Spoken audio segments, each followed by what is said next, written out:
Let me ask you this. Have you ever had a staff member who seemed great on paper and even had moments of brilliance, but behind the scenes, their toxic behavior slowly drained the energy out of your whole team? Maybe you found yourself thinking, if I just give them one more chance, maybe this time it will stick. Well, today we're exploring what happens when those second, third, and fourth chances start working against you. Because sometimes the real damage isn't in what the employee does, it's in the ripple effect their behavior has on everyone else. People call in sick, morale tanks, the culture you've worked so hard to build starts to quietly erode. In this episode, I'll share the story of Claire, a healthcare nonprofit leader whose year-long struggle with one employee pushed her staff to the breaking point. It's a story full of drama, fallout, and ultimately relief, and it might sound eerily familiar, because we've all been there, right? If you've ever wrestled with the tension between being kind and being firm, this story could shift everything. And thanks to Disney, I'll give you a reframe that can help you feel better when it's time to let someone go.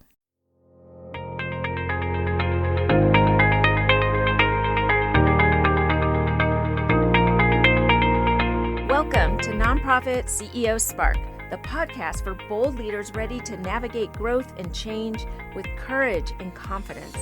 I'm Marcia Beckner, nonprofit founder, CEO mentor, and culture strategist with nearly 20 years in the social impact world. Since 2020, I've been coaching and mentoring nonprofit leaders like you to stop doing it all, lead strategically, and unify your teams around an inclusive work culture where everyone thrives. If you're ready to reignite your leadership without sacrificing your well-being, hit subscribe and let's spark your next chapter together.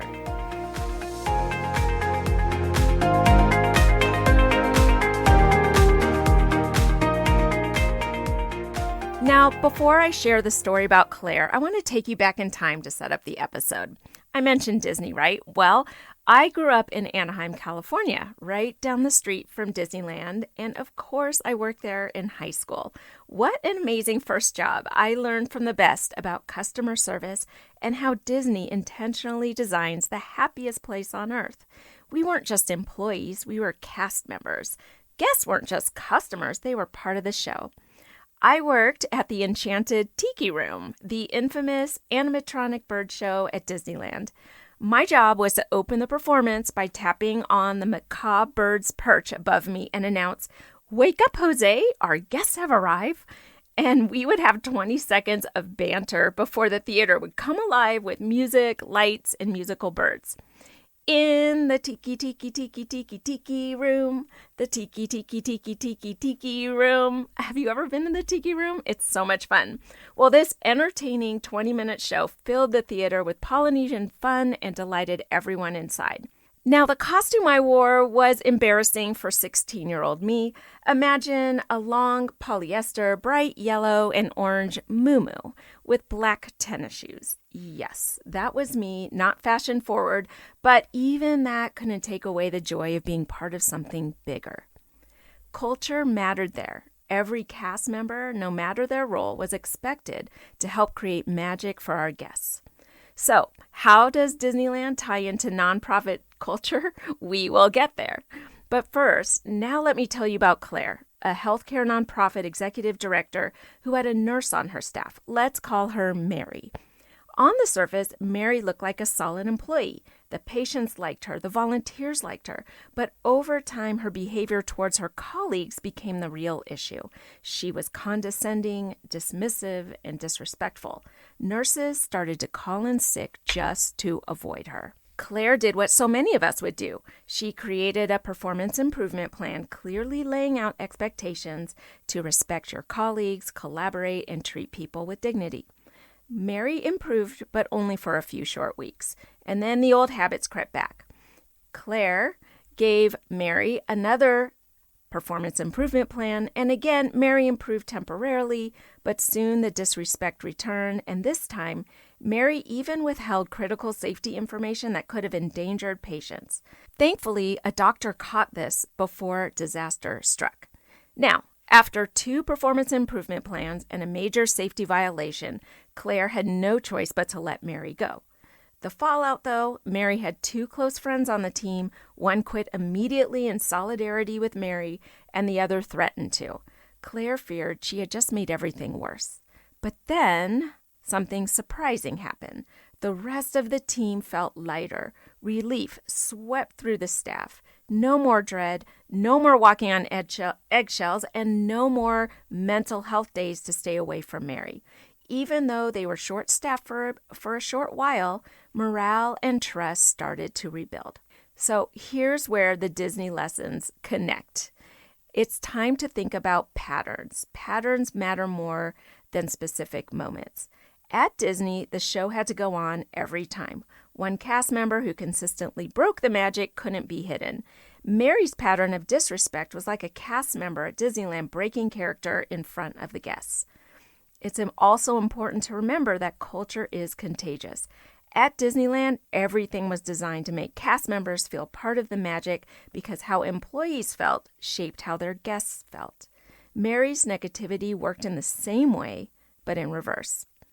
So, what Claire learned was that just because you like someone personally doesn't mean that they're necessarily a professional fit for your organization.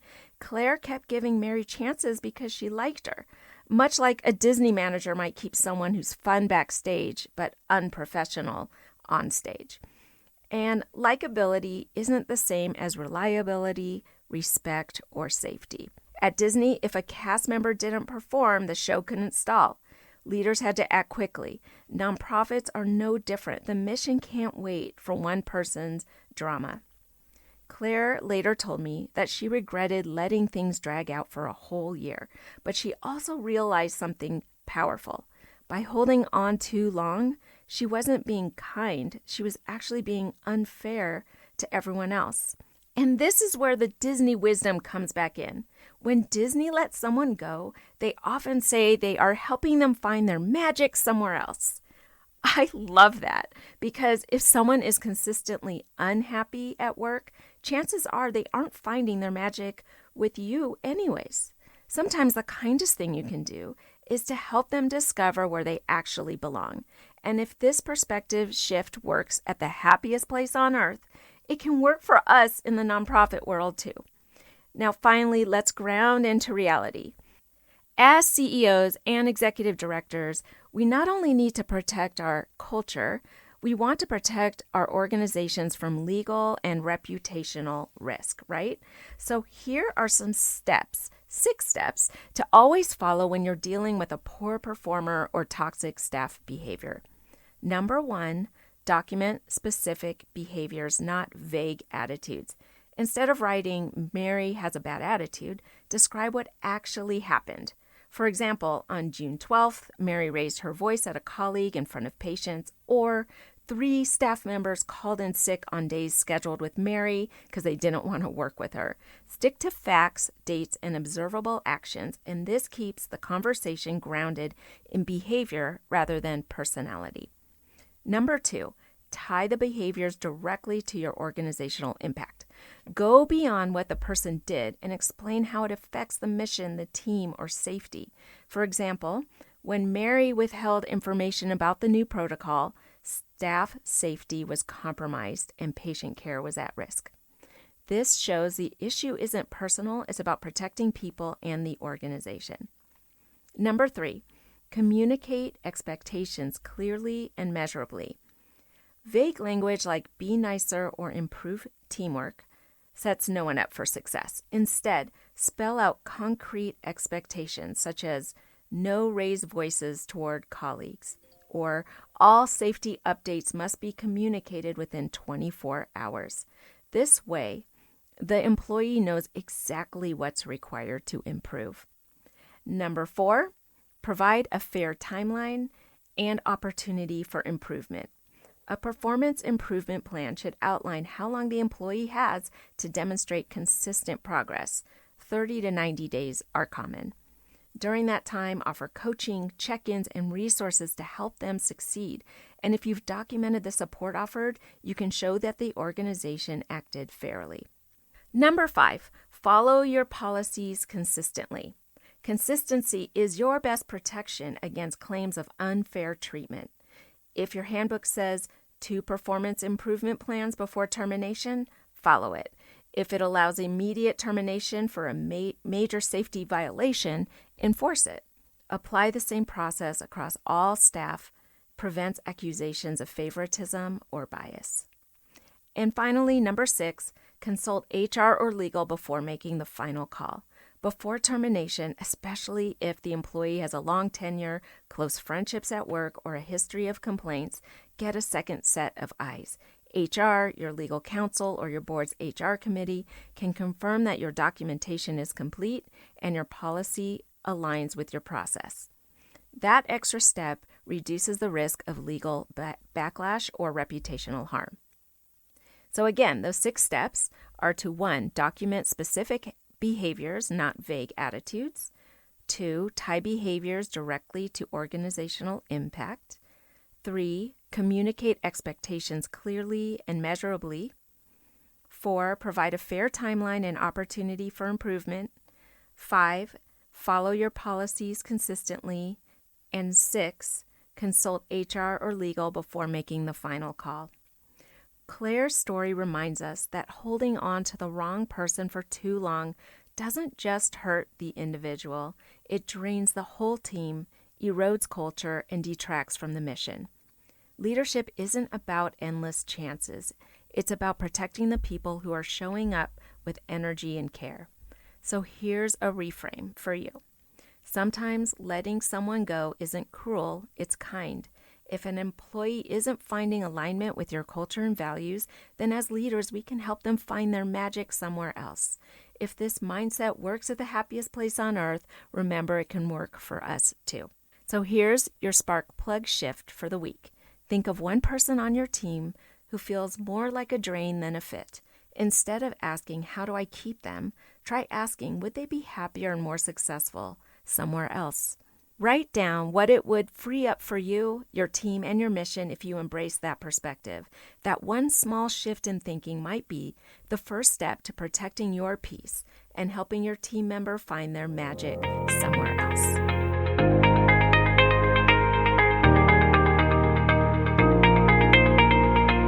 Thanks for listening today. If you've ever thought, I don't know how much longer I can keep this up, please know you're not alone. And you don't have to keep pushing through it alone either. Learn more about how I mentor and coach nonprofit CEOs and executive directors on my website at www.culturecares.com. If you're getting value from this podcast, please share it with other leaders like you. Always remember, you are meant for great things and you don't have to burn out to prove it. Until next time, keep leading with courage and care.